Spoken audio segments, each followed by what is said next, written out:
Hola, John.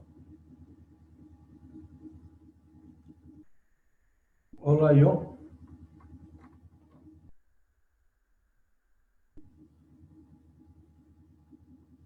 Hola, profesor. Sí, un momentito y ya empezamos. Dame 2 minutos, por favor. Eh,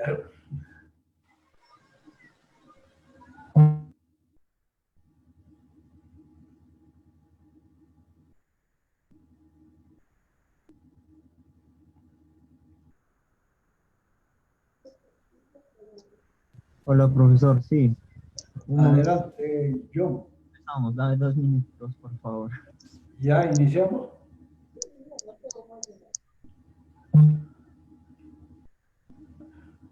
Dime, John, ¿ya podemos iniciar? Todavía no. Bien, profesor. Sí, ya. Ahora sí, ya podemos comenzar. Adelante, profesor. Puede comenzar.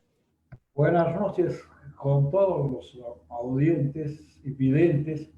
De primera intención, debo saludarlos muy cordialmente y desearles pues de que todo el ciclo de la conferencia que vienen organizando tenga éxitos como ya tiene. Dicho esto, el tema el que me han asignado es política económica del Perú después del COVID-19. El contenido de la temática que debo abordar está, ustedes están viendo en la pantalla. Primeramente voy a hacer una síntesis de la política económica como no como disciplina, sino como instrumento del gobierno para manejar la economía. Luego voy a hacer un enfoque de cómo la economía del Perú estuvo antes del COVID-19. Luego, cómo estuvo el empleo antes del COVID. Esto es necesario porque esta pandemia, esta peste, lo primero que ha abordado, que ha mm, dejado maltratado al Perú y a todo el mundo es en el empleo. Luego, cómo afecta a toda la economía del país. Algunos efectos del COVID en abril del 2020 con indicadores que se han abordado del Banco Central de Reserva y algunos otros datos que pude yo conseguir. Luego vamos a tratar también las consecuencias del COVID en la economía peruana, las consecuencias. Luego el impacto en la sociedad y qué debe hacer el gobierno y el pueblo post-COVID. Y finalmente una reflexión del tema. Dicho esto, comenzamos pues, prácticamente es un recuento de lo que es política económica. La política económica se entiende como un conjunto de acciones que realiza el gobierno de cada país para regular la actividad económica interna. Esto siempre se ha dicho de que particularmente yo hago una analogía entre la familia y el Estado. La familia, fundamentalmente, por ejemplo, que tiene un X número de hijos, tiene un ingreso determinado y eso tiene que distribuir. Y la distribución, todo esto está basado en un principio económico que se llama eh, la distribución de escasos recursos para grandes necesidades. La política económica tiene instrumentos como la política fiscal, la política de rentas, la política de cambio y la política monetaria, manejadas por las autoridades económicas de cada país. Me preguntarán qué es política fiscal. Política fiscal es el manejo de los ingresos y de los egresos, es decir, lo que el Estado gasta y los ingresos que capta. Y el equilibrio, ese equilibrio entre el gasto y y, y el ingreso se llama equilibrio fiscal. Cuando aumenta los gastos y los ingresos son pocos, se dice que hay equilibrio o desequilibrio o déficit fiscal. Y cuando hay más ingresos y poco gasto, entonces hay un superávit fiscal.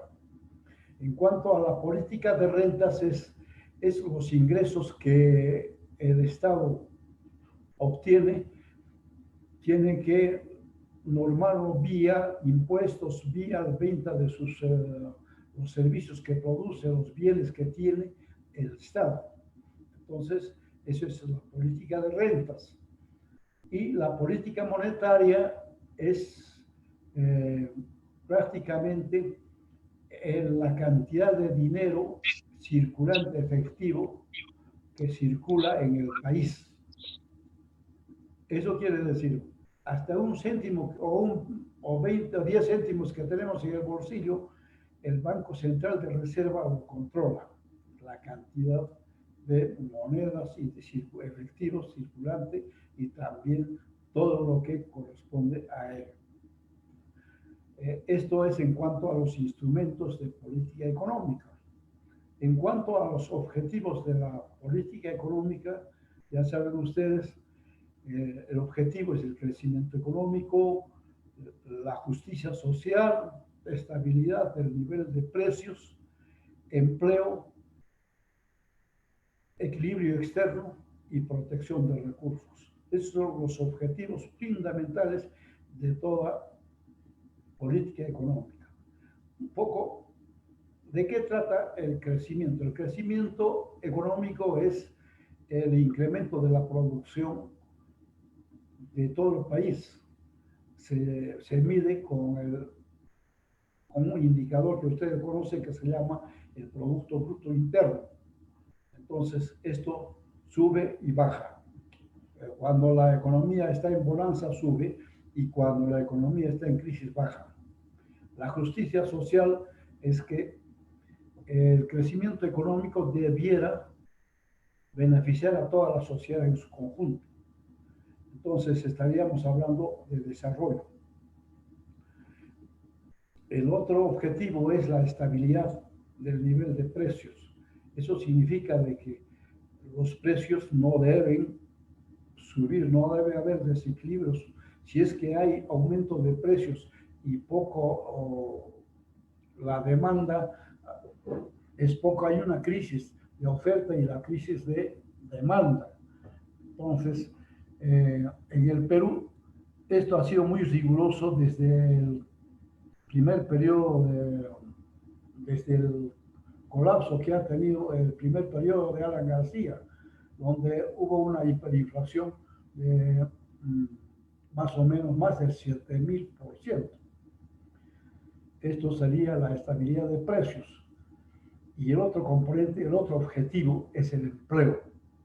El empleo es la mano de obra, el trabajo que genera la riqueza y genera el crecimiento, el desarrollo, etc. Entonces, el empleo es tan importantísimo como el capital.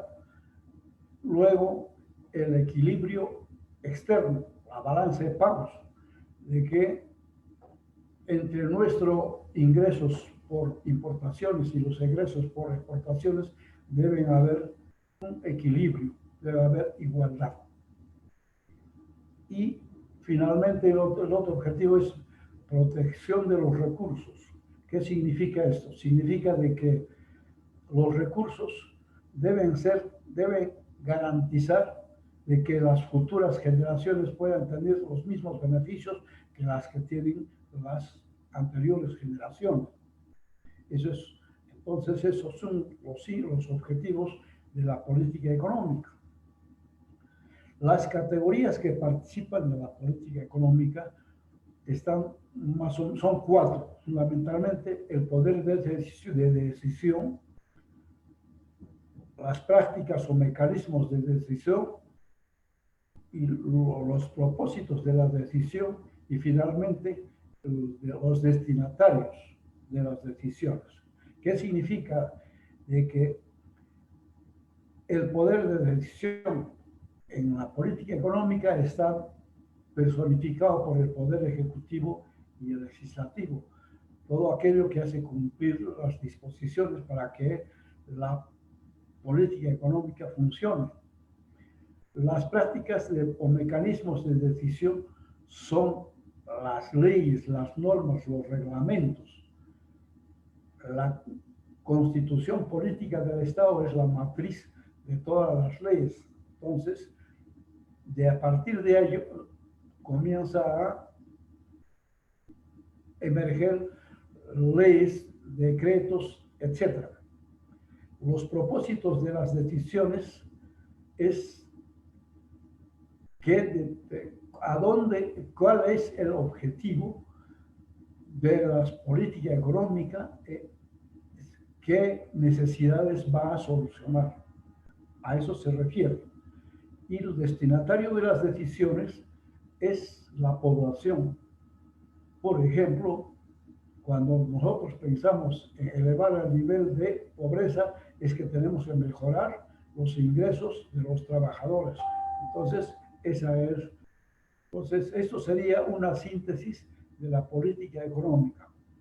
Ahora pasaremos al siguiente ítem. ¿Cómo estuvo antes el Perú, la economía peruana antes del COVID-19?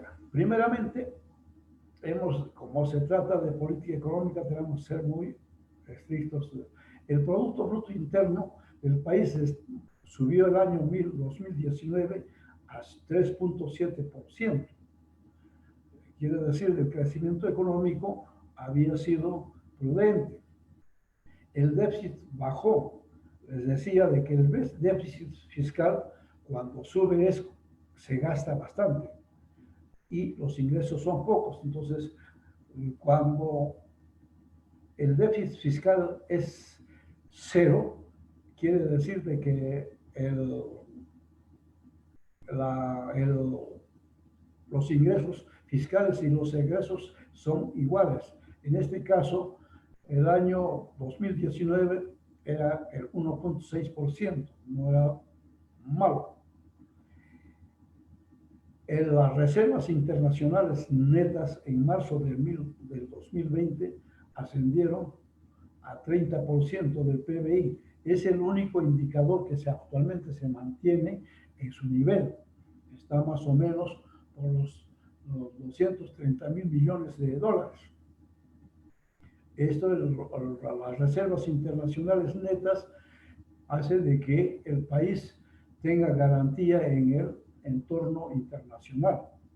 El Banco Mundial, el Fondo Monetario Internacional supervisan esto. Entonces, gracias al RIM podemos nosotros lograr los préstamos que se quieren. Y esto va a ser importante después de la pandemia. La tasa de inflación estuvo más o menos el 2.5%. El tipo de cambio entre el 2019 y 2020 tendría que estar 3.35 soles, o sea, en dólar sería 3.35 soles, 3 soles con 35 céntimos. Esto todavía se mantiene. El año 2022 la presión tributaria alcanzaría al 15%. ¿Qué es presión tributaria? Me preguntarán al respecto. Se entiende por presión tributaria a la cantidad de contribuyentes que pagan al fisco, que pagan sus impuestos.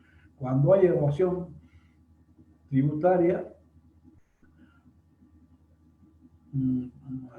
sube la presión tributaria.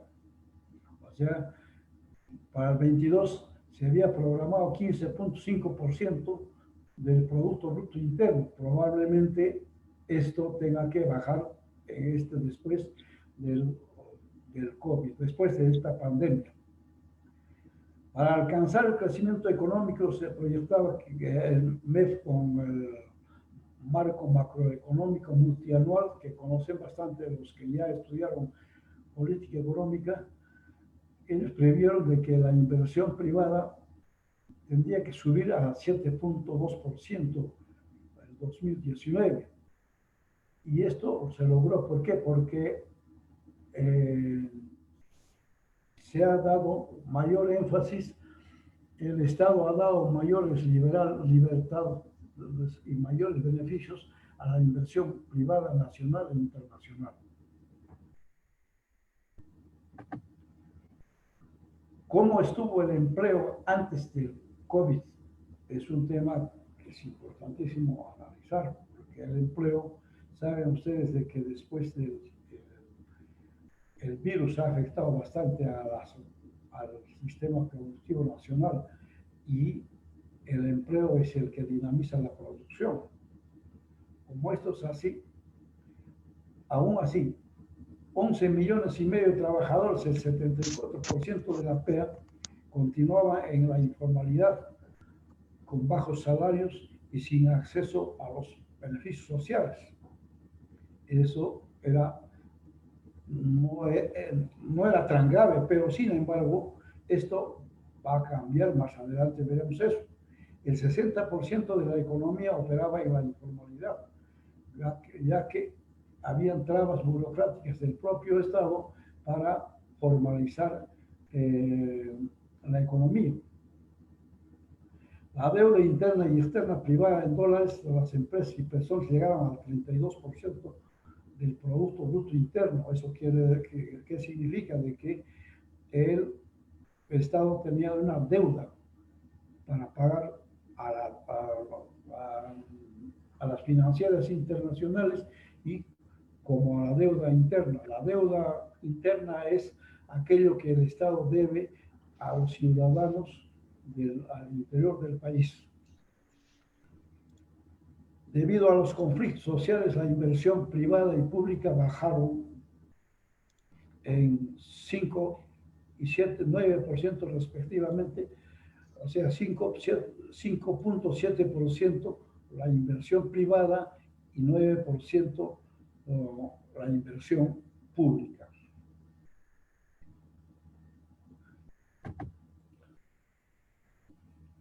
¿Cómo afecta el COVID-19 a la economía? Al respecto, nuestra economía está basada en la movilidad del intercambio. ¿Eso qué quiere decir? De que la economía funciona en dos variables que son muy dependientes e interdependientes cada uno, la movilidad y el intercambio.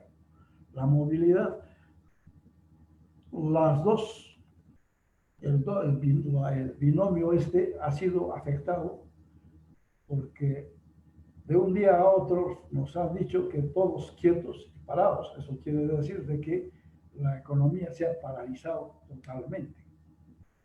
Todas las empresas que producían pararon y el problema es de que en el Perú la mayoría vive del día, entonces se ha sido afectado bastante.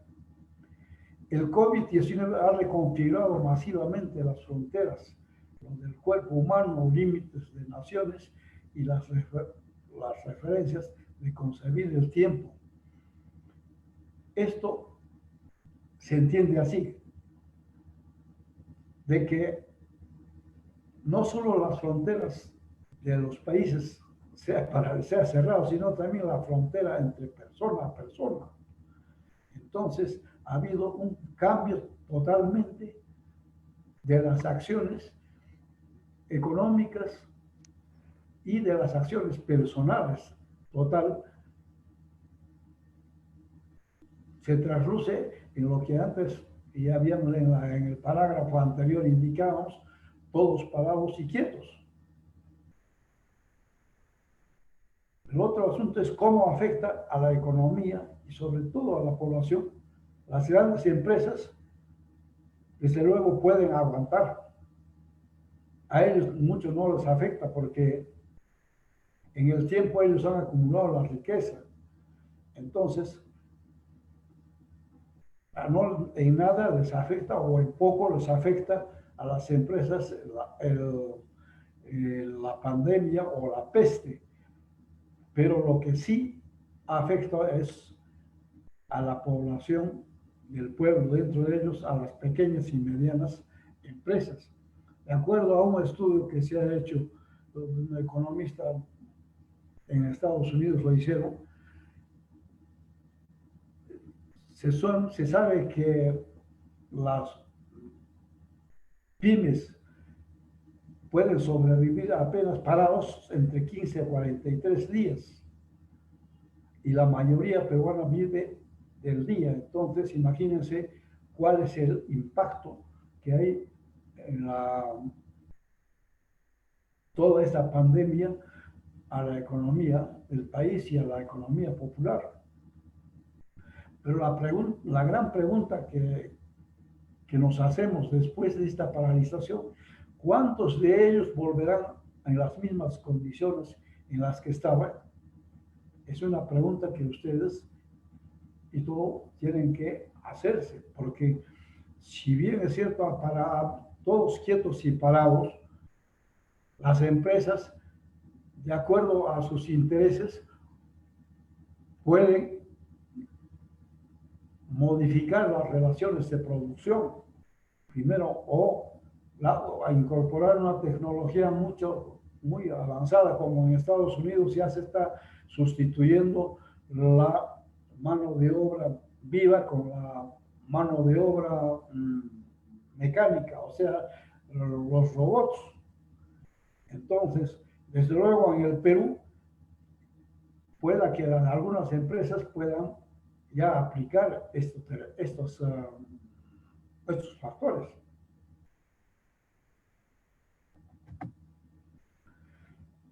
En esta segunda parte vamos a ver algunos efectos del COVID a abril 2020, o sea, cómo está la situación en el país. El déficit fiscal de abril. Primero, los ingresos tributarios, los ingresos corrientes del país ha sido 16.289 mil millones de soles el año 2019, pero esto en abril ha bajado en menos 38.5%. Los ingresos corrientes están divididos por ingresos tributarios e ingresos no tributarios. Los ingresos tributarios están el impuesto a la renta, el impuesto general a las ventas y el impuesto selectivo al consumo. Entonces, esos son los impuestos la mayoría de los impuestos que hace caminar a la economía del país. En este caso, en abril del año, los ingresos tributarios eran 13.179 mil millones de soles. Y en abril, ya en plena COVID, se ha reducido a 7.830 mil millones, lo cual significa el menos 40%. O sea, el Estado ha dejado de percibir 40% de sus ingresos por el impuesto a la renta. El impuesto a la renta es el 30% que pagan todas las actividades económicas, incluyendo los servidores, etcétera, que superan las 2 unidades impositivas tributarias, es decir, más de 5.000 soles. Entonces, el impuesto general a las rentas también ha disminuido en el 32%. El impuesto general a las ventas ha disminuido también en el 34%. El impuesto selectivo al consumo Primero, el impuesto general a las ventas es lo que en todos los bienes y servicios que el pueblo adquiere, paga el 18%. Eso ha bajado el menos 34%.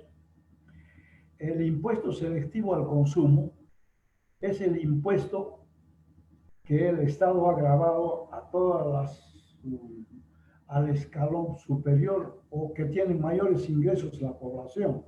Son bienes suntuarios que, como por ejemplo, las ropas de vestir de marcas, los licores finos, etcétera, etcétera. Esto también ha bajado en el menos 51%. Las devoluciones. ¿Qué son las devoluciones? Ustedes han escuchado, por ejemplo, de que tal minera se le ha devuelto tantos miles de millones o millones de soles por alguna retención o por algún problema que tuvo con el Estado. Entonces, eso el 2019 era 3.110 millones y el abril esto se redujo al menos 7%. En los ingresos no tributarios también se ha reducido en el menos 30%. Esta es más o menos el déficit fiscal, o sea, esto quiere decir de que el Perú actualmente tiene un menos 38% de ingresos.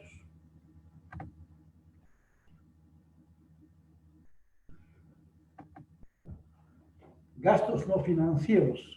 ¿Qué son del gobierno general? ¿Qué son los gastos no financieros del gobierno general? Es aquello que el Estado gasta en remuneraciones, en la compra de bienes de capital, en pagar la deuda interna, etc. Este gasto se divide en dos rubros fundamentalmente: gasto corriente y formación bruta de capital. El gasto corriente es los sueldos, salarios, las pensiones, etc. Este rubro ha bajado también en el 24%. Este rubro, los gastos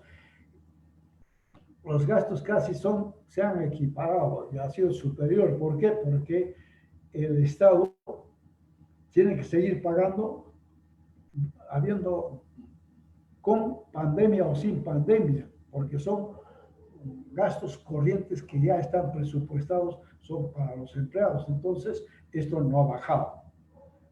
Sin embargo, cuando ustedes vean o están viendo en la formación bruta de capital, que es la inversión pública, esto ha bajado. La formación de bruta de capital es la ejecución de obras, es la adquisición de maquinaria, son las adquisiciones de bienes y servicios en síntesis.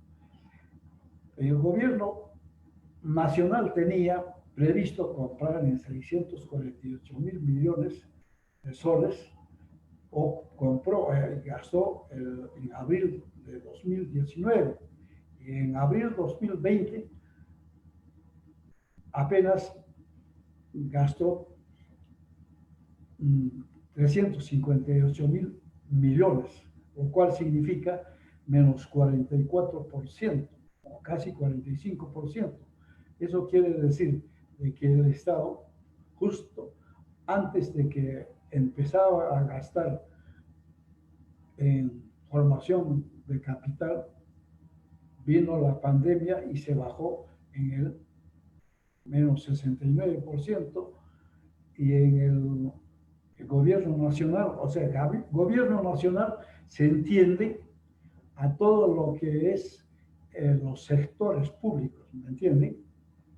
O sea el sector salud, el sector educación, el sector transportes, todo lo que está el Estado sectorializado. Esto dentro de la eh, simbología o de todo el conjunto de instituciones del gobierno central se llama gobierno nacional. En cuanto a los gobiernos regionales, ellos tenían previsto 337 mil millones de soles y solamente el año 2019 ellos gastaron así.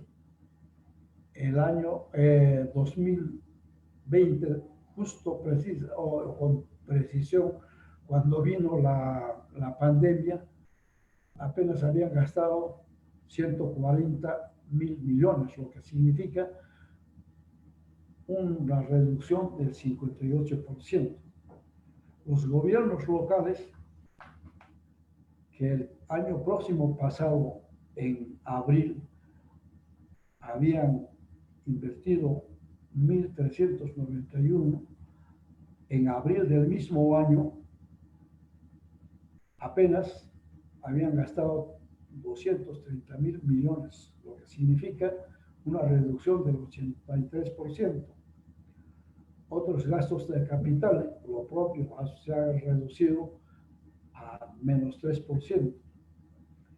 El resultado económico de gastos no financieros del gobierno general es lo siguiente, de que se ha reducido el 4.6%, en menos 3.458 millones. La balanza comercial. La balanza comercial se entiende cuánto hemos importado bienes y cuánto hemos exportado bienes y servicios. O sea, el Estado, cuanto más exportaciones hace, es un Estado menos dependiente. Cuanto más importaciones hace el Estado, es más dependiente. El Perú es un país, uno de los países más dependientes. Las exportaciones en abril del 2019 era, en el primer trimestre, eran 11.257 millones. En el mismo trimestre, el año 2020, exportó 9.717 millones, o sea, una reducción de menos 13%. Pero estas exportaciones del Perú están clasificadas en dos o en tres rubros. Primero son los productos tradicionales. Los productos tradicionales se entiende a todo aquello, a las materias primas. También se denominan los commodities. El otro nombre de las materias primas son los commodities. Cuando ustedes vean o escuchen la palabra commodity, eso quiere decir materia prima. Entonces, los productos tradicionales... Commodities, profesor. Commodities. Claro, eso es la forma. Yo estoy hablando en castellano, no en... ¿Me entiendes? Él decía, los productos tradicionales están las materias primas, o sea, vale decir, los minerales que salen como materias primas. Los productos tradicionales también hay la pesca, etcétera. Todo ello tiene el menos 15%. Mejor dicho, en abril del año 2020 se gastó, o sea, el ingreso hubo en menos el 15%. Los productos tradicionales, no tradicional, mejor dicho, son las exportaciones que se están haciendo, que país vende sobre todo agrícolas. En este caso, por ejemplo, tenemos el espárrago, tenemos las paltas, tenemos el mango, etc. En este rubro, el país, el año 2020, disminuyó su ingreso en menos 9.4%. En otros, el menos 12%. Las importaciones son todo aquello que nosotros compramos al exterior. Y las exportaciones están en 4 rubros: bienes de consumo, insumos, bienes de capital y otros bienes. Bienes de consumo, por ejemplo, consumimos la leche, se importa, la leche en polvo. Luego importamos el trigo, etcétera, etcétera. Este rubro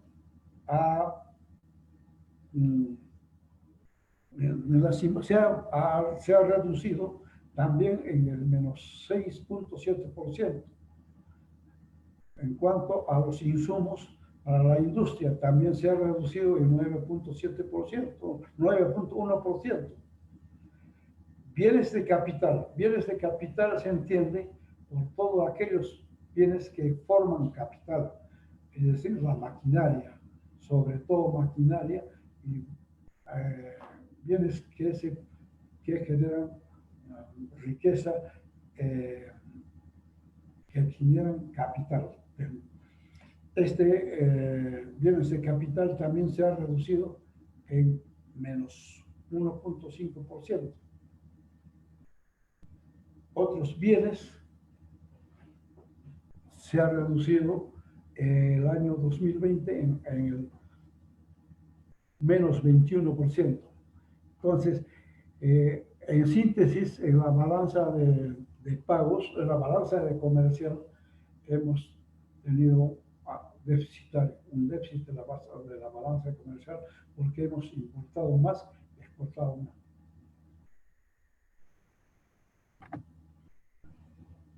Consecuencias del COVID-19 en la economía.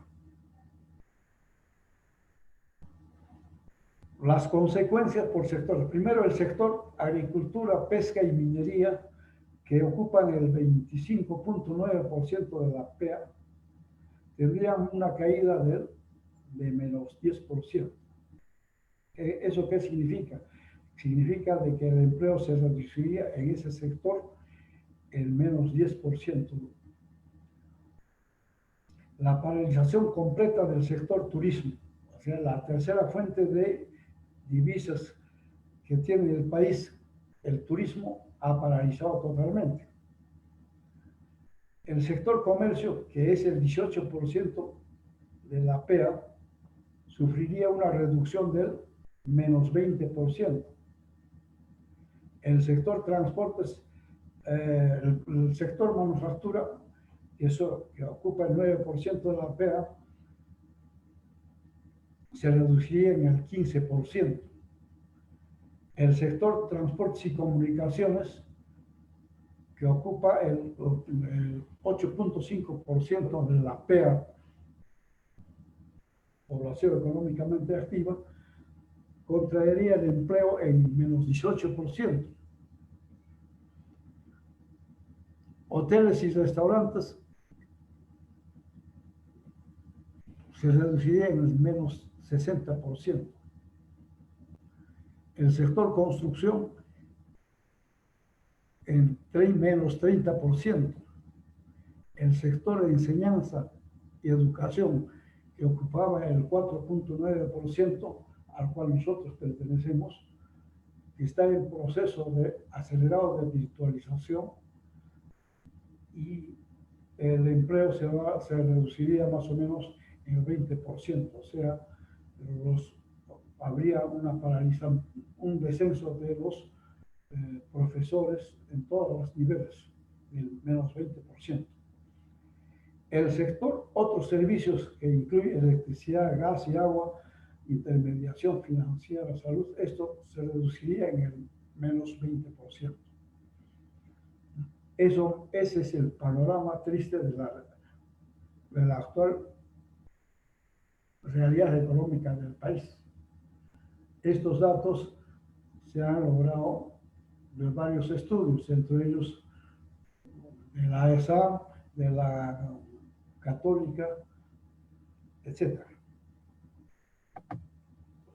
Impacto en la sociedad es el impacto cualitativo. ¿Qué sucede con la sociedad? Los efectos económicos y psicológicos serán traumáticos porque, y esto se explica así, ¿no? Si uno cae enfermo, o si uno es despedido, la renta baja, etc., entonces hay una crisis psicológica y la familia se queda desprotegida. La desigualdad social y económica se acentuará con el impacto del virus. Eso quiere decir de que las familias ricas se van a reducir más, las familias, la clase media se va a estrechar y la clase pobre en la pirámide social se va a ensanchar más. Y eso es inexorable. La población de riesgo para el coronavirus son mayores de 65 años. O sea, sobre este punto hay varias hipótesis, no hipótesis, sino varias teorías, planteamientos. Uno de ellos es de que la pandemia ha sido fabricada, ¿no?, para que la población mayores de 65 años tenga que de todas maneras sucumbir. Y para eso está dándose por los datos. El 80% de los muertos por coronavirus tienen un promedio de casi 80 años. Curiosamente, eso es para los jubilados y pensionados. Esto quiere decir, no solo en el Perú, sino en todo el mundo, cuando muere un pensionado, un jubilado, desde luego es el ahorro para el Estado. Y ese ha sido el planteamiento de la anterior jefa del Fondo Monetario Internacional, la señora Lagarde, que dijo de que hay mucha población, o sea, el sector público nacional de todos los países tienen mucha población de mayor edad que tienen bastante pensión. Entonces, de ahí viene de que el virus ha sido un poco manejado, ¿no? El otro efecto es la globalización, que se derrumba de manera definitiva y irrevocable. Esto ya es más o menos el consenso de los filósofos, científicos y analistas económicos, etcétera, de que estamos ya, la globalización, o sea, el sistema capitalista ha llegado a su fin, va a venir otro sistema, y eso requiere otra discusión que no es el caso ahora. Luego se creará un nuevo mundo post-globalista, que desde luego que se dice que va a haber un mundo en que el Estado va a ser un poco más drástico, las fronteras van a tener que cuidar, etc. Esto sería más o menos el impacto en la sociedad. ¿Qué debe hacer el gobierno y el pueblo post-COVID-19? Esta, desde luego, ya es una síntesis y un planteamiento que ustedes ya lo van a ver si es viable, pero desde mi punto de vista esto está conciliado con el planteamiento de muchas otras personas. Primero, una nueva constitución política del Estado o su globalización. ¿Qué significa esto? La pandemia ha reestructurado tanto la parte económica, la parte social y política. En el Perú necesitamos una nueva constitución, aún todavía sin el virus, el coronavirus, valga la redundancia. ¿Por qué? El país se nos ha planteado como un país monocultural, o sea, un país criollo, pero el Perú es un país multinacional, multicultural. Entonces, la crisis, por ejemplo, de la COVID o el COVID en Apurímac no es lo mismo con el Cusco, con el de Lima. Entonces, cada región necesita una medida, una política muy precisa. Entonces, la anterior constitución o la constitución actual en que nosotros estamos es una constitución monocultural y eso hay que cambiarlo. Luego hay que replantear las políticas públicas. ¿Eso qué significa? Por ejemplo,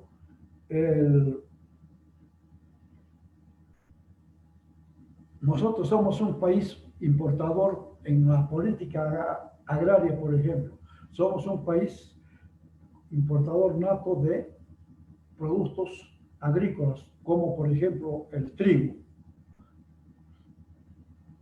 Eso, por ejemplo, debemos de cambiar. ¿Qué significa cambiar? Es que, por ejemplo, la agricultura de exportación debe volverse en agricultura comercial. La agricultura de exportación se da a toda la agricultura de la costa. La agricultura, los terrenos de la costa, ha costado bastante inversión del Perú desde el año 2000, desde el año 1905 hasta ahora. Todas las tierras que se han incorporado a la frontera agrícola ha sido para la exportación. Particularmente yo, y bajo un estudio profundo, se sugiere de que los agroexportadores debían de reconvertirlo a una agricultura de comercio para el consumo interno.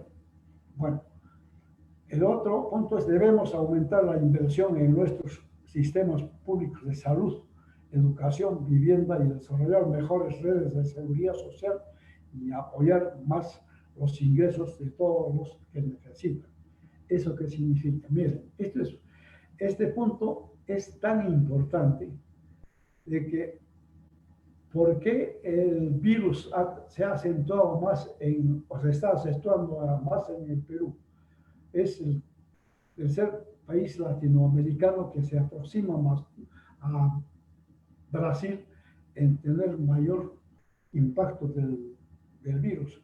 ¿Por qué? Porque las políticas de salud desde años, desde la independencia en adelante, la salud poco o nada les ha interesado a los gobernantes de turno. Entonces ahora debe ser motivo fundamental para recambiar todo esto. El otro punto que he propuesto es crear un impuesto para la riqueza. Eso no significa, mire, hay una confusión entre el impuesto a la renta y el impuesto a la riqueza. El impuesto a la renta es de las empresas, de aquel que generan un poco a las utilidades, a las ganancias. El impuesto a la riqueza es a la acumulación de riqueza, a la acumulación de capital. En el Perú, el 5% de la población ha acumulado riqueza como capital de toda la población. Entonces, y no ha habido ningún impuesto, no se puede,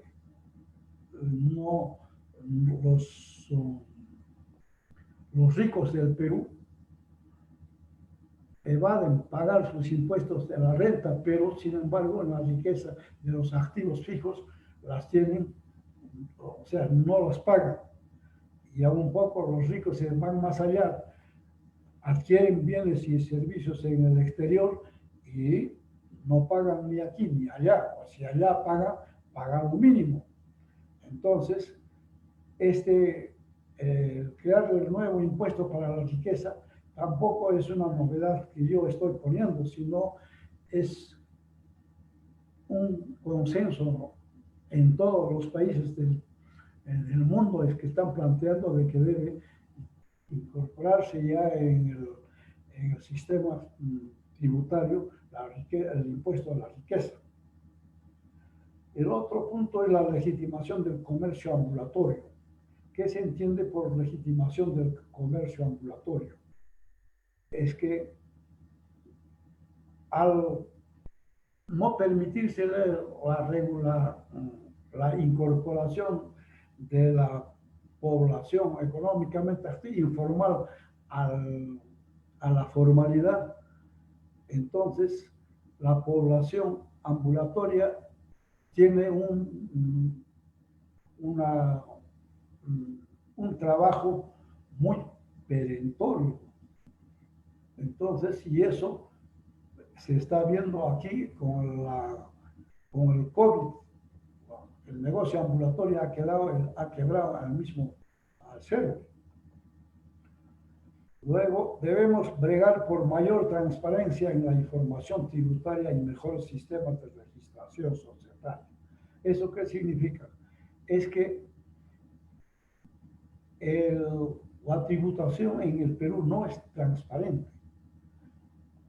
Las leyes son transparentes, pero actualmente, por ejemplo, no sabemos si la Gloria en este momento, o sea, la empresa Gloria, cuánto paga en impuesto a la renta, y cuánto paga a licor, que son las más grandes, cuánto pagan los.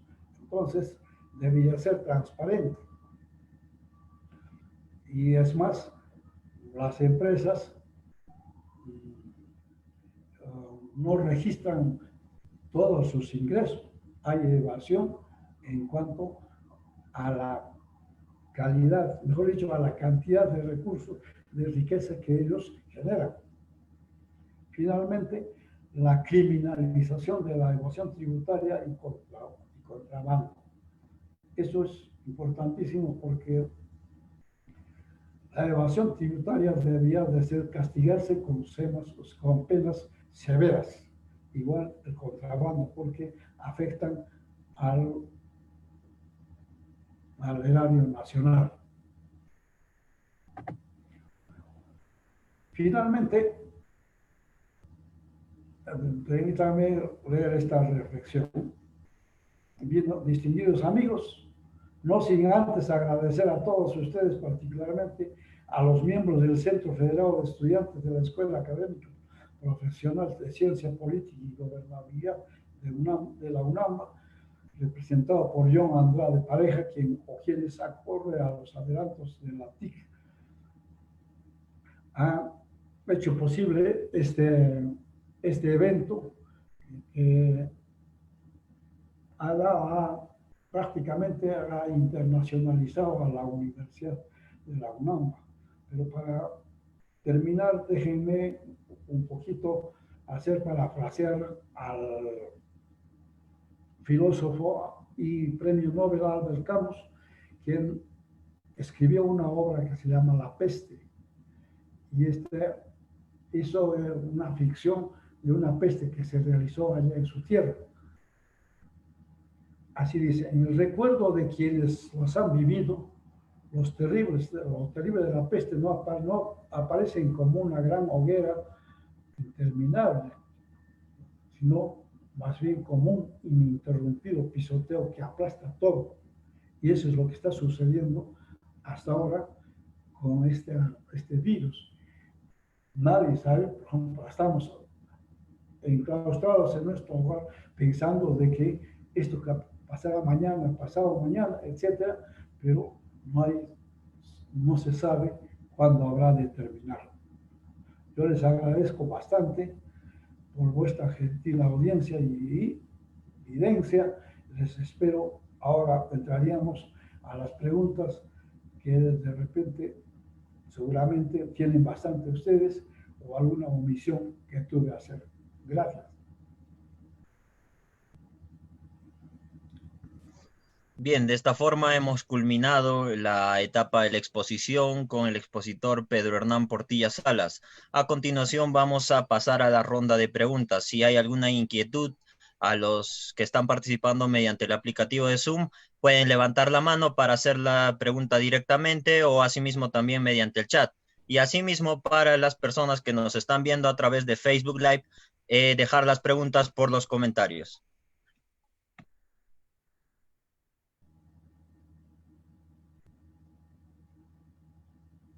Bien, tenemos una pregunta de Ronnie Núñez. A ver, adelante, Ronnie.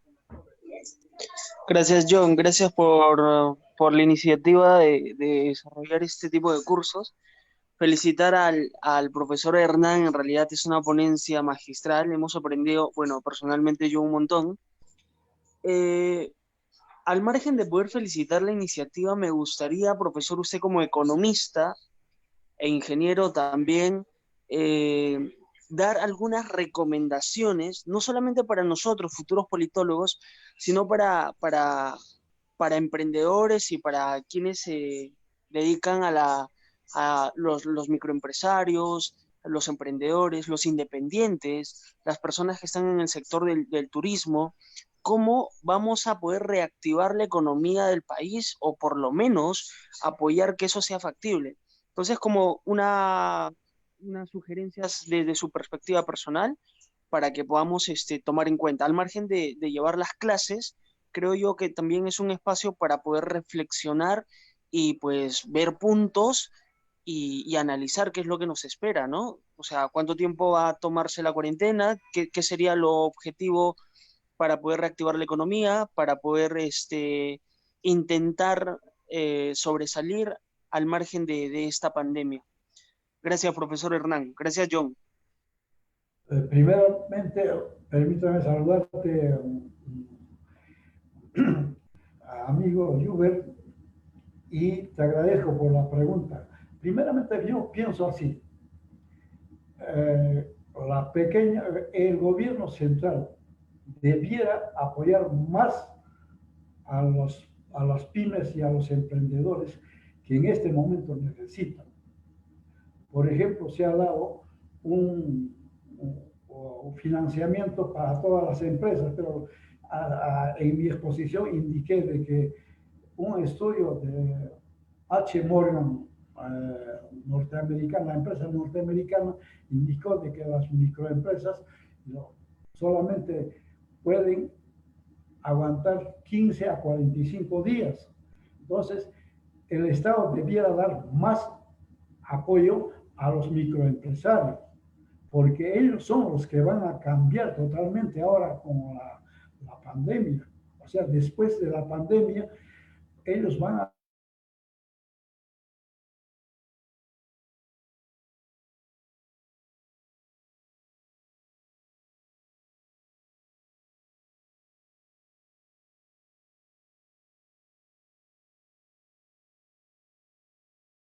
es una actividad que depende de otras realidades, de otras economías. ¿Aló, me escucha? ¿Me escucha? Perfectamente, perfectamente, profesor. Ya. Decía de que el turismo, al depender de economías externas, el turismo receptivo, el turismo receptivo es aquello que viene del exterior. Entonces, yo pienso de que nosotros no podíamos garantizar nadie o mucho de que el turista internacional pueda venir al Perú. Entonces, por eso yo sugiero siempre, y he sido de la sugerencia de que el gobierno debería promover el turismo local, el turismo interno. Entonces, ¿por qué?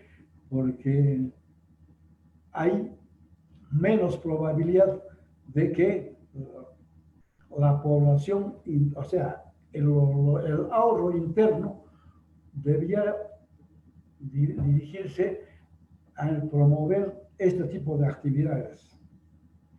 Ahora, en cuanto a la cuarentena y hasta cuándo, la cuarentena sigue, pero el problema es que debemos entender de que esta pandemia ha cambiado totalmente el sistema. Por eso he dicho de que la globalización prácticamente ha muerto.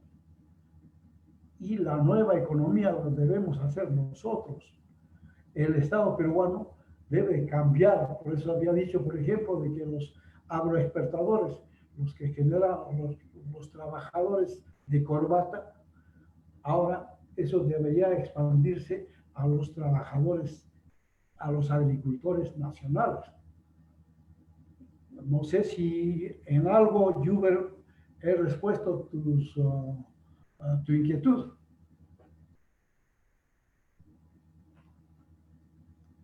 ¿Alguna otra pregunta?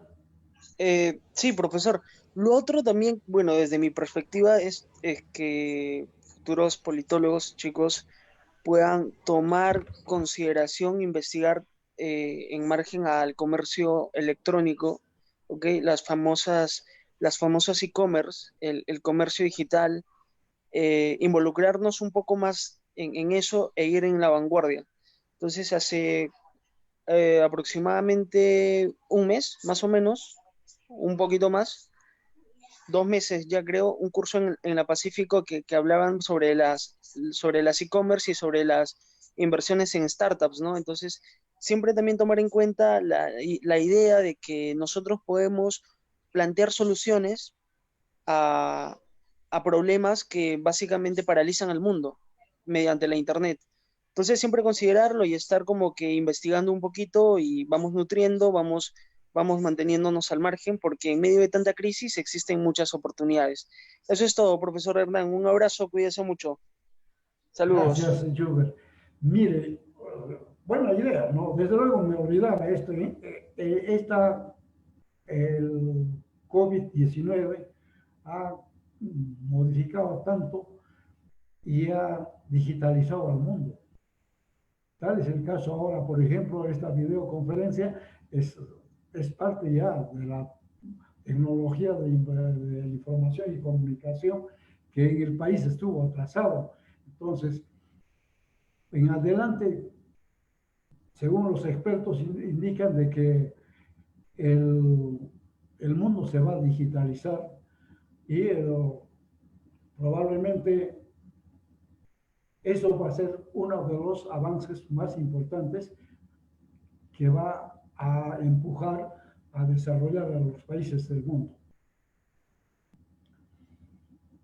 John, ¿alguna otra pregunta? Bien, si hay alguna otra pregunta, los que están en Zoom pueden levantar la mano para hacerla directamente. O si no, también por los que nos están viendo por Facebook Live, por dejar sus comentarios, también así mismo sus preguntas en los comentarios. Bueno, profesor, le leo una pregunta. Aquí en Facebook acaban de preguntar. Mire, Isabel Bernal Aujahuasi, profesor, buenas noches. Cuando habla de un nuevo mundo post-globalista, ¿quiénes serán los más beneficiados de ese nuevo mundo? Pregunta. De acuerdo a los analistas, indican de que hay dos mundos, el postglobalizado, y en este postglobalizado, seguramente uno de los países beneficiados van a ser China, Rusia y seguirá manteniendo Estados Unidos siempre y cuando cambien su forma de política. Y la otra es de que los países pequeños como el nuestro, para ponerse a la orden, tienen que ser gobiernos fuertes y más o menos autárquicos para que puedan enfrentar los próximos eventos de la naturaleza que no se olviden de que todavía estamos en el calentamiento global, ya está impactando y eso es lo que tenemos que pensar, enfrentar eso. Entonces, no sé si estoy respondiendo a la pregunta de Isabel.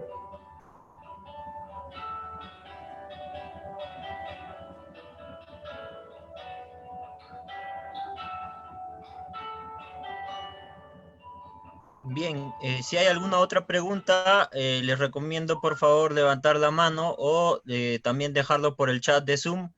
Y asimismo, para todas las personas que nos están viendo en vivo por Facebook, también poder dejar sus preguntas a través de los comentarios.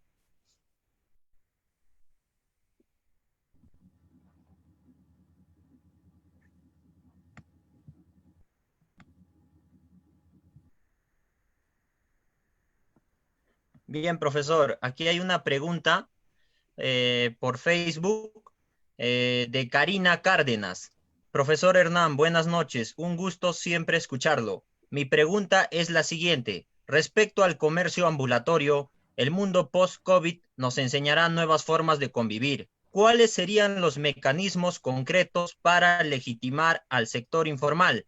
Puesto que mientras no sean reconocidos ante las instancias y el Estado, jamás tendrán representación ni derechos que reclamar. Respecto al comercio electrónico, ¿hasta qué medidas se puede implementar en un contexto como nuestra región con mayoría de población rural? Pregunta Karina Cárdenas. Hay dos preguntas bien puntuales. Una de ellas es cómo es que debemos legitimar al, al comerciante o al trabajador ambulante.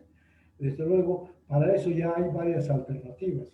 Una de ellas es de que debe flexibilizarse todas las trabas burocráticas que el Estado plantea para formalizar. Entonces, primero, el comerciante ambulatorio todas las trabas administrativas debían ser muy poquísimas. O sea, no deben de exigirse como a una empresa grande, a un ambulante para ser empresario formal. Finalmente, la mayoría de los grandes comerciantes, grandes empresarios, mejor dicho, han salido como ambulantes. Entonces, el asunto es seguir la dinámica actual y legitimar o legalizar toda la actual situación. En cuanto a la siguiente pregunta, que es importante, es a la población rural y el comercio electrónico. Desde luego, por ejemplo, la población en este momento, más o menos el 48% de la población de Apurímac, por ejemplo, ya está conectado al Internet. Entonces, el Estado, la educación, debiera ampliar con la TIC, o sea, la tecnología de información y comunicación. Esto un poco incorporaría al comercio electrónico en muchos casos, ¿no? Porque no del todo tampoco se va a solucionar con esto. Esa sería la respuesta a Karim. Bien, profesor, aquí hay otra pregunta. ¿Qué tipo de economía usted puede plantear para el Perú, teniendo en cuenta que en el mundo hay economías fuertes como China y Estados Unidos?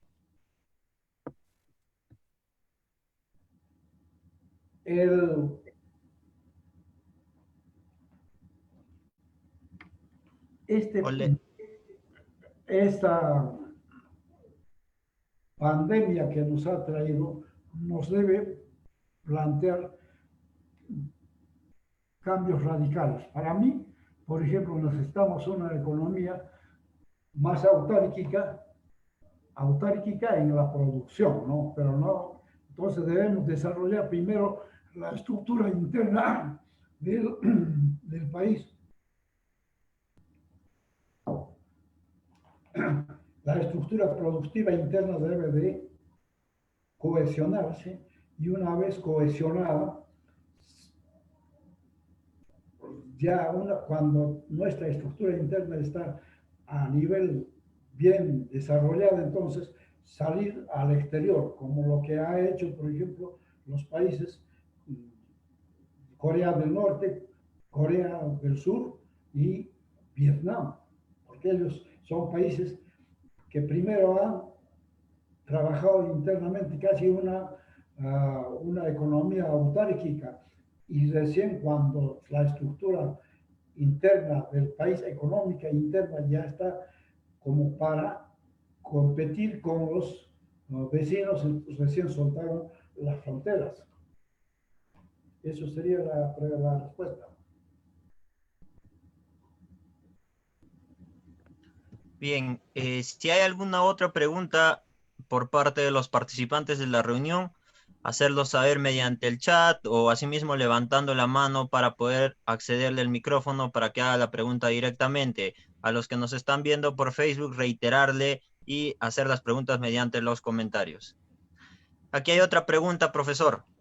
¿Usted cree que el Perú debe desarrollar una economía endógena? Si es así, ¿debe cambiar la Constitución?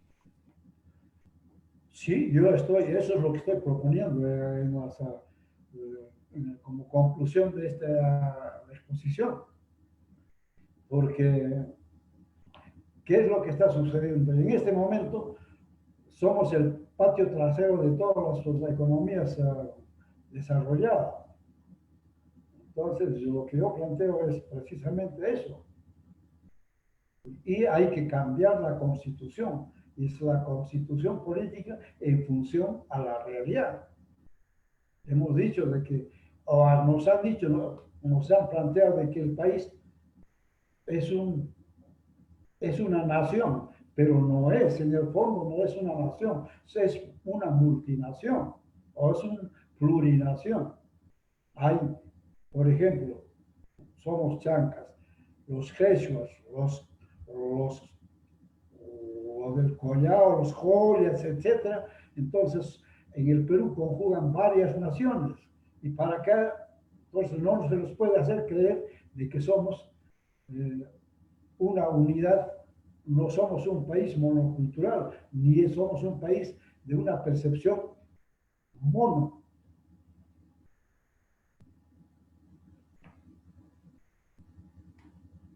Si hay alguna otra pregunta, por favor les reitero, hacerlo saber mediante los comentarios, los que nos están viendo en Facebook, y asimismo para las personas que están en el aplicativo de Zoom, levantar la mano si quieren hacerlo directamente o si no dejar la pregunta mediante el chat.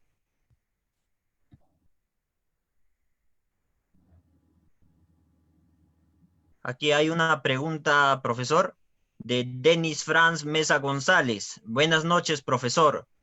¿Qué modelo de desarrollo sería la correcta para afrontar esta crisis? ¿Usted cree que se dará un desempleo estructural?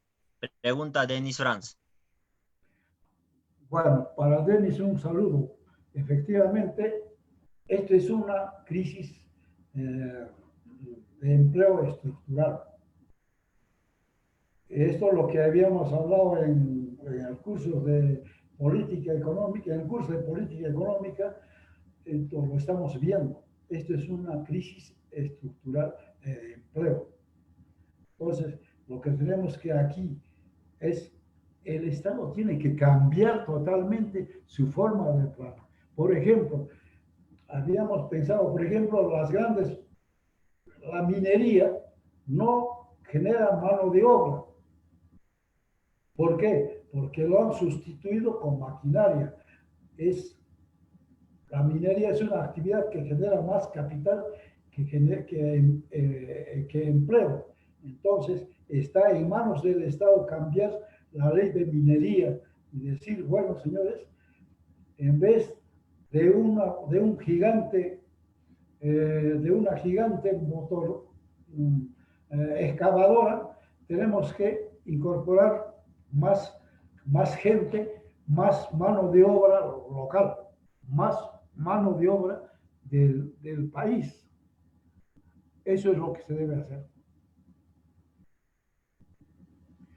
Porque no tenemos recursos como para, por ejemplo, el problema que tiene la agricultura, el país es de que la productividad, o sea, la productividad es baja en el Perú, como en otros países del tercer mundo. Entonces, y la productividad va por la educación y por tener recursos. El Estado no va a tener recursos como para plantear eso. Entonces, la única forma es dar ocupación a la población, es sustituir el capital por el trabajo. Eso sería la respuesta para Denis. Bien, profesor. Aquí hay otra pregunta a través de Facebook.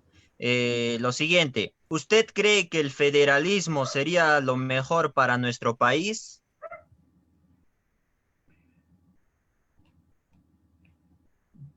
Yo pienso de que el federalismo un poco, miren, tenemos el sistema regional, que más o menos es una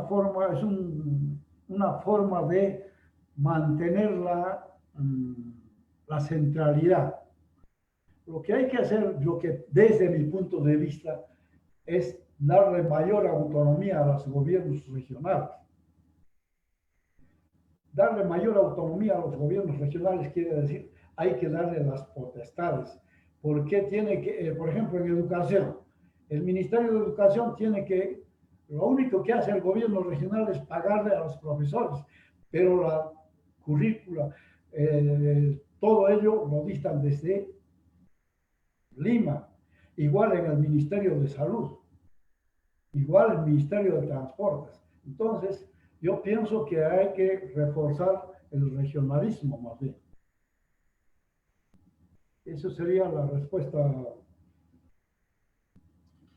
John. Bien, compañeros, reiterarles ya para poder estar culminando, si hay alguna otra pregunta, hacerlo saber mediante los comentarios de Facebook Live, ya así mismo por también el chat de Zoom o también levantar la mano para accederle al micro y hacer la pregunta directamente.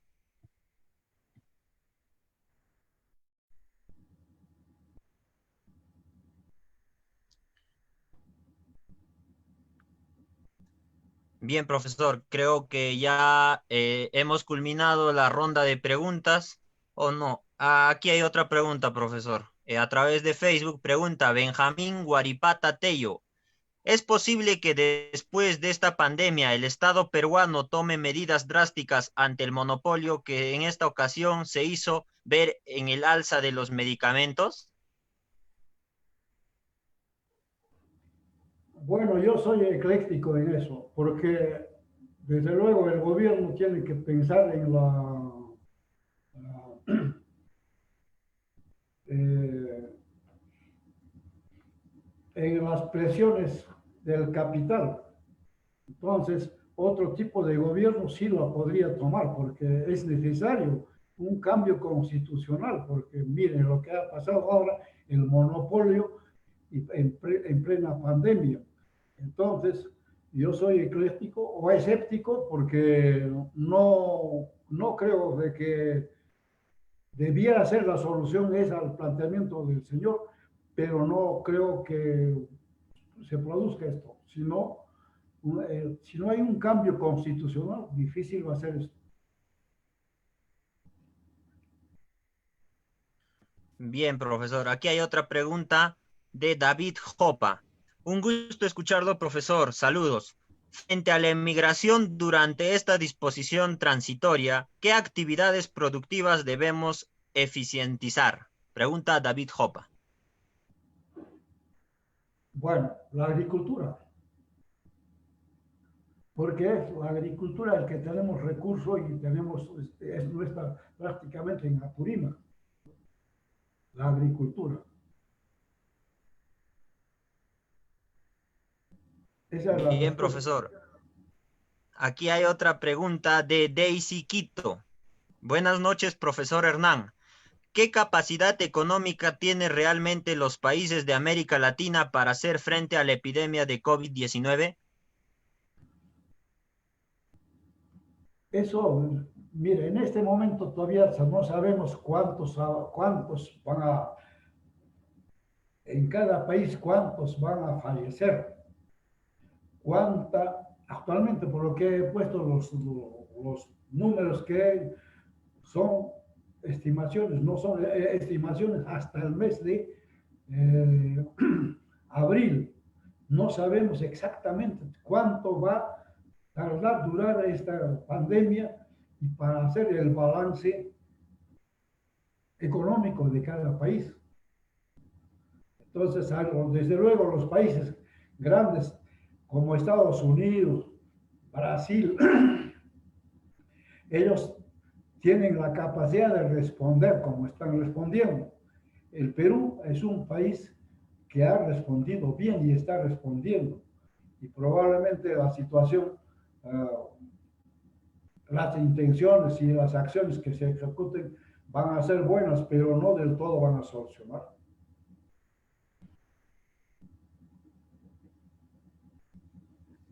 Bien, compañeros, reiterarles, público oyente, a todas las personas que desean hacer una pregunta, hacerla mediante los comentarios en Facebook y asimismo también mediante el chat a través del aplicativo de Zoom o levantar la mano para también hacerlo directamente.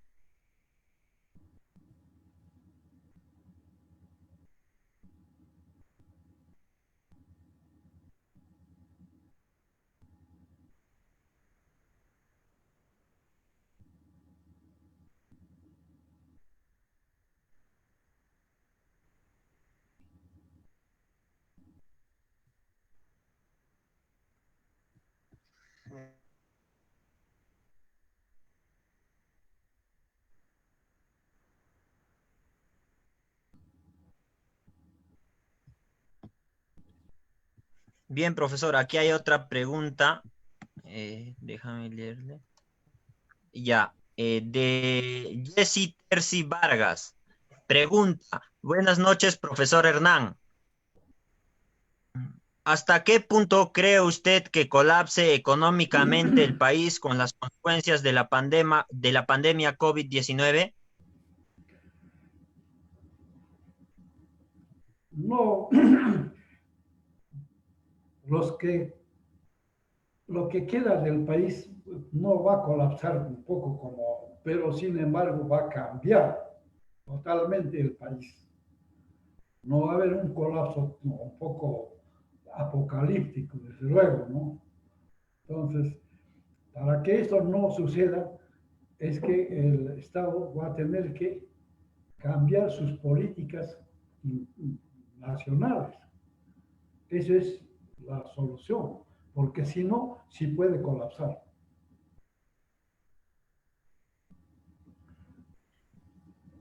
Aquí hay otra pregunta de Franco. Buenas noches, profesor. Profesor Hernán, ¿considera usted que uno de los efectos secundarios de forma positiva... Un momento, ya.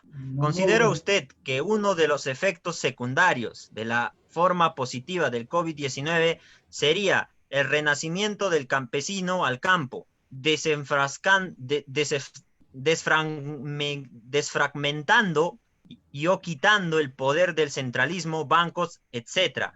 Como así también tomar el comienzo de productividad, actividad agraria, dejando a paso lento el saqueo ajeno transnacional de la minería. ¿Y qué acciones ayudaría a impulsarla de forma efectiva a una sociedad a la transformación? Pregunta Franco.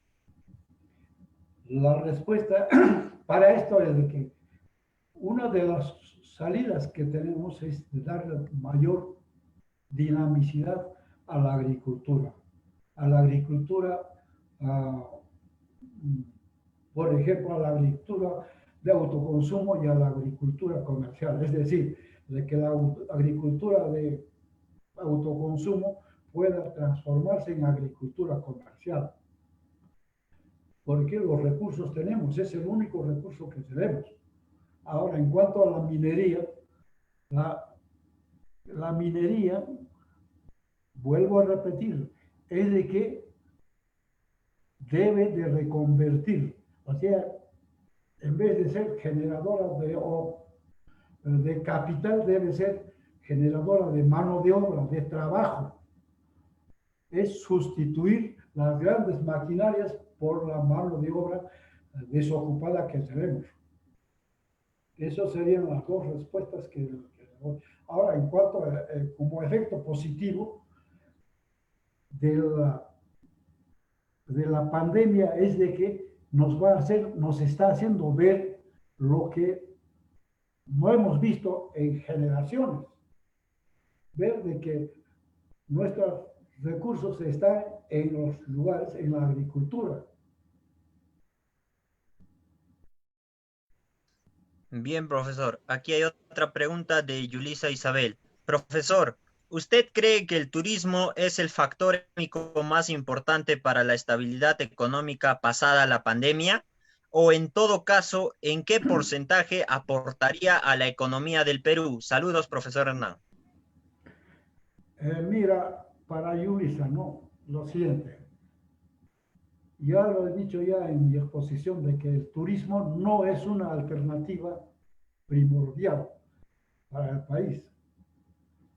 Sin embargo, es la tercera fuerza que genera divisas en el Perú. Pero eso siempre y cuando de que haya un turismo. Ahora, por ejemplo, los turistas del turismo receptivo para llegar al Perú va a tener que pensar 10 veces y venir al Perú. Entonces, por eso yo había planteado de que el turismo, hay que hacer el turismo local, promover el turismo local, que tenemos bastantes recursos. Una vez ya promovido, ya veremos en la siguiente. Pienso que así lo van a plantear los mismos, o lo están planteando los mismos operadores turísticos. Hay otra pregunta a través de Facebook. Pregunta Efraín Herrera. Usted dice que el Perú está respondiendo bien. ¿Es gracias a la Constitución del 93? Pregunta Efraín Herrera. La Constitución del 93 ha tenido un objetivo fundamental, es neoliberalizar el país, y lo ha planteado. Ahora, esta pandemia ha dejado así al libre a trapitos al aire de que esta constitución no es buena. Por eso es que he planteado de que debe haber una nueva constitución. Esa es la respuesta. Bien, correcto. Hay otra pregunta de Karina Cárdenas. Profesor Hernán, ¿por qué el Estado no suspende el pago de los servicios frente a la disposición transitoria que decretó?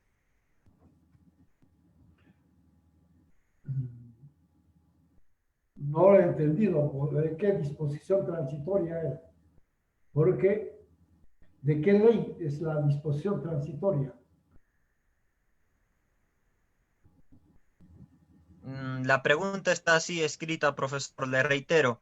¿Por qué el Estado no suspende el pago de los servicios frente a la disposición transitoria que decretó? Es lo que pregunta Karina Cárdenas.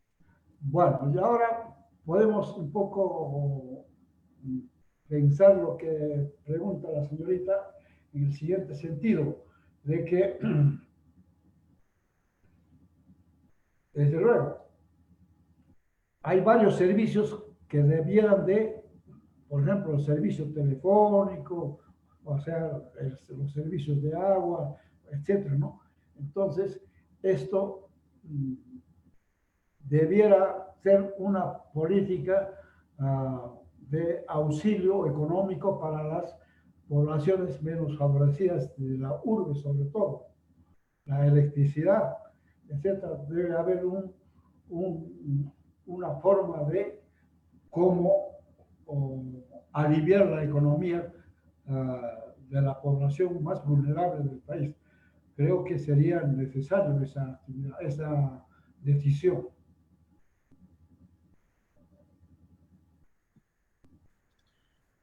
Bien, compañeros, reiterarles e invitarles nuevamente a los que están escuchando esta videoconferencia del profesor Pedro Hernán Portilla Salas, si tienen alguna duda o pregunta, hacerla llegar mediante los comentarios a través de Facebook y asimismo mediante el chat a través del aplicativo de Zoom o levantar la mano para darle el micro para que puedan preguntar directamente.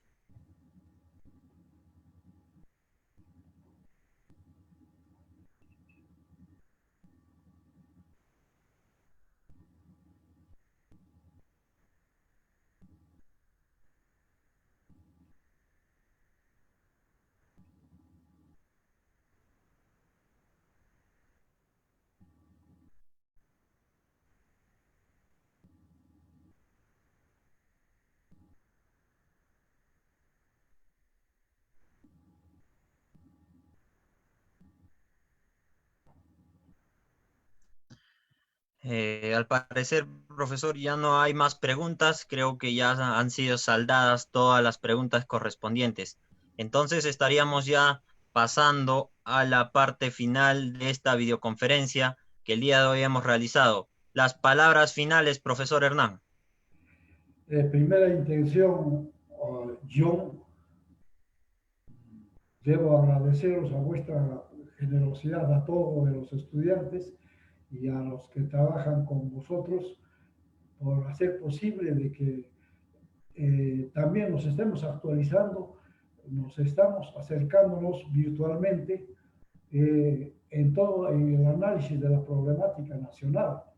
Yo estoy a vuestra disposición en lo que ustedes requieran y en cualquier momento estaré presente. Y reitero a todos los que han acompañado a esta videoconferencia mis cordiales saludos y mis abrazos fraternos. Gracias a John y a todo el equipo que trabaja contigo. Bien, de esta manera hemos culminado con la videoconferencia del profesor Pedro Hernán Portilla Salas. A nombre de la Escuela Académica de Ciencia Política y Gobernabilidad, le decimos muchas gracias y ya nos estaremos reencontrando en una nueva próxima evento. Gracias.